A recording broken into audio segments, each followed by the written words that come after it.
Сәлеметсіздер ме оқушылар? Бүгінгі сабағымыздың тақырыбы дүниежүзілік шаруашылықтың құрылымы. Сабақ мақсаты: дүниежүзі елдерінің шаруашылық құрылымын бағалау, дүниежүзі елдерінің шаруашылық құрылымы бойынша жіктеу, бағалау критерийлері, дүниежүзілік шаруашылық салаларын анықтау, дүниежүзілік шаруашылық құрылымының түрлерін анықтау, географиялық картаны пайдаланып, шаруашылық құрылымы бойынша елдерді топтастыру. Үй тапсырмасын сұрау. Шаруашылықты ұйымдастырудың аумақтық факторларын ата. Шаруашылықты ұйымдастырудың байырғы түріне қандай факторлар жатады? Заманауи түріне келетін факторларды ата. Неліктен көлік факторы шаруашылықты ұйымдастыруда маңызды орын алады? Еңбек ресурсының шаруашылықты орналастырудағы маңызы қандай? Мысал келтір. Жер аумағы үлкен болса, шаруашылықты орналастыруда қандай қиындықтар пайда болады? Мысалға, қандай елдерді айтуға болады? Тұтынушыға жақын орналасатын шаруашылық түрін ата. Себебін анықта. Шикізатқа жақын орналасатын өнеркәсіп түрін ата. Себебін анықта. Келесі тапсырмамыз: даму деңгейі бойынша орталық, жартылай периферия елдерін атап картадан көрсету.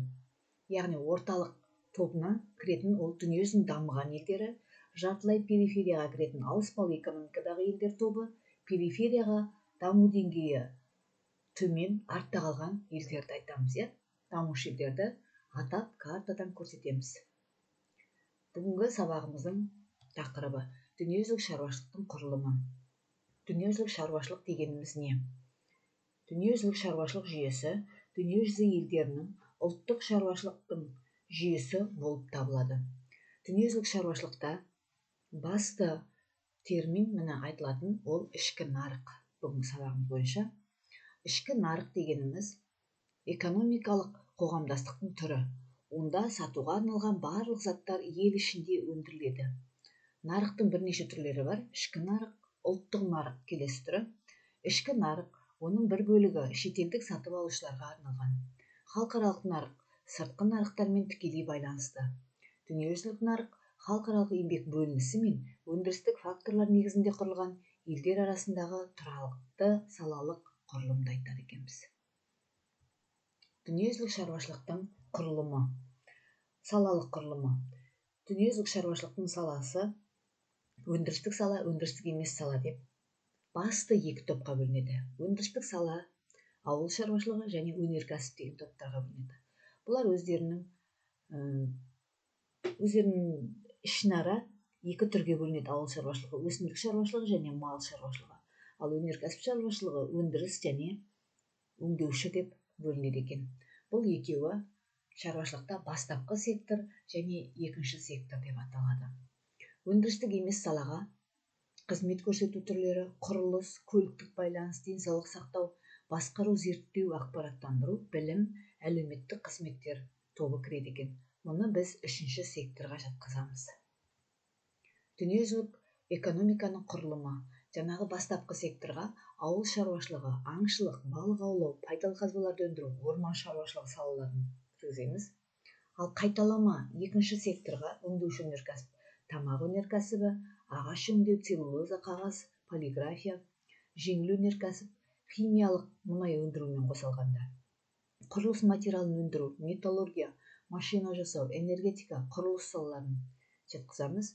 Ал үшінші секторға қызмет көрсету саласы кіреді. Оған білім беру, денсаулық сақтау, мәдениет саласы, туризм, ойын-сауық, демалыс индустриясы, көтерме және бөлшек сауда, көлік, телекоммуникация мен байланыс, қаржылық, банктік, несиелік және сақтандыру қызметтері, ақпараттық технологиялар, консалтинг, риэлторлық қызметтерді енгізеді екенбіз. Сонымен дүниежүзі елдерінің шаруашылығы бірнеше кезеңдерден өткен екен. Ең бірінші кезеңі тарихи кезеңге тоқталатын болсақ, ол индустриялануға дейінгі кезең. Келесі кезең индустриялық кезең. Үшінші кезең қазіргі уақыттағы постиндустриялық кезең деп аталады. Шаруашылықтың экономикалық құрылымының дамуы. Индустриялануға дейінгі кезеңде ауыл шаруашылығы, халық ауыл шаруашылығымен айналысты. Ауыл шаруашылығын қарап отырсаңыздар, сызбада көрсетілген деңгейі өте жоғары болып тұр. Яғни келесі кезеңге, индустриялық кезеңге дейін ол біртіндеп төмендейді екен.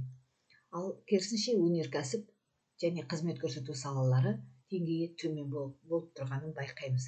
Бұл индустриялануға дейінгі кезеңде болған. Келесі, шаруашылықтың дамуының екінші бір кезеңі индустриялық кезең деп аталады. Бұл кезеңде өнеркәсіп дамуы біртіндеп көтеріле бастады, сары түспен көрсетілген, ал керісінше ауыл шаруашылығы төмендей бастады. Қызмет көрсету саласы да көтеріліп 50%-дан жоғарылаған екен. Шаруашылықтың дамуының келесі бір кезеңі постиндустриялық кезең деп аталады. Бұл кезеңде ауыл шаруашылығы төмендегенін байқаймыз. Кестеде. Ал өнеркәсіптің де төмендегенін байқаймыз. Ал керісінше қызмет көрсету саласы жоғарылаған. Қазіргі уақытта осы постиндустриялық кезеңде жаңа технология мен соңғы ғылыми ақпараттарды, жаңалықтарды пайдаланып, ауыл шаруашылығы өнімдерін өндіру деңгейі көтеріліп келе жатыр. Дүниежүзілік шаруашылықта елдің қатысу деңгейін бағалау. Дүниежүзілік шаруашылықта елдердің қатысу деңгейін бағалау арқылы біз елдердің дамуын бақылай аламыз. Яғни оның қандай деңгейде, дамыған елдер тобына кіре ма, ауыспалы экономикадағы елдер тобында тұр ма, жоқ әлі экономикасы нашар елдердің тобында тұр ма, біз оны мынадай көрсеткіштер арқылы бағалайды екенбіз. Яғни ол әр елдің сыртқы саудасы мен өндірістік түрткі жайт арқылы бағалайды екенбіз. Бірінші, экспорттық, яғни импорттық сыртқы сауда елдің жалпы ішкі өнімінің экспорт бағамына үлестемелік қатынасымен анықталады. Дүниежүзілік банктің бағамы бойынша Бельгияда сыртқы сауда үлестемесі 137% көрсеткен екен. Бельгияда, астанасы Брюссель. Одан кейін Корея Республикасында 67% болған екен. Оңтүстік Корея Республикасында бұл, астанасы Сеул. ақш 24%, Ресейде 8,5% көрсеткішті көрсеткен екен. Екінші, дүниежүзілік экспорттағы елдің үлесін анықтау. Ол деңгей дүниежүзілік экспортта Ресейдің үлесі 0,5%, ақш 0,7%, Жапония 0,9% құрап отыр екен. Үшінші, елдегі шетелдік қаржы жұмсалымының жалпы ішкі өнімге байланысты салымдық мөлшері бойынша анықтайды. Төртінші, шетелдік қаржы жұмсалымының инвестициядағы үлесін анықтайды. Бесінші, жалпы ішкі өніміне байланысты елдің сыртқы қарызының көлемі мен экспорттық тауарлар және қызметтерден түскен осы қарызды өтеуге қызмет көрсету. Жұмыспен қамтылғандардың жалпы санындағы шетелдік жұмыс күшінің үлесі бойынша анықтайды екен. Қазіргі уақытта ауыл шаруашылығы жоғары технологиялық қарқынды салаға айналуда. Еңбек ресурсының саны қысқаруда. Өнеркәсіптік өндіріс пен демалыс орындары мен оқыту және ғылыми орталықтармен байланысы жоқ қалалар көбеюде. Сонымен бірге көлеңкелі экономика дүниежүзі елдер шаруашылығында да кездеседі. Жаңа термин көлеңкелі экономика дегеніміз не? Көлеңкелі экономика мұнда заңды түрде тіркеу мен салық төлемі жоқ қызмет түрлері, яғни тұтынушы шаруашылық қол өнері өндірісін жатқызамыз. Сонымен қатар заңмен тыйым салынған экономикалық іс-әрекет түрлері, құпия өндіріс, есірткі мен суық қару сату, заңсыз ойын бизнесі осы құпия көлеңкелі экономикаға кіреді.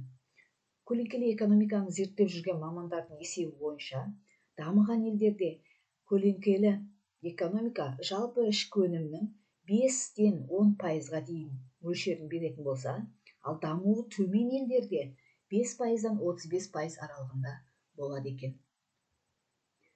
Бүгінгі жаңа сабағымыз бойынша сәйкестендіру тапсырмасы.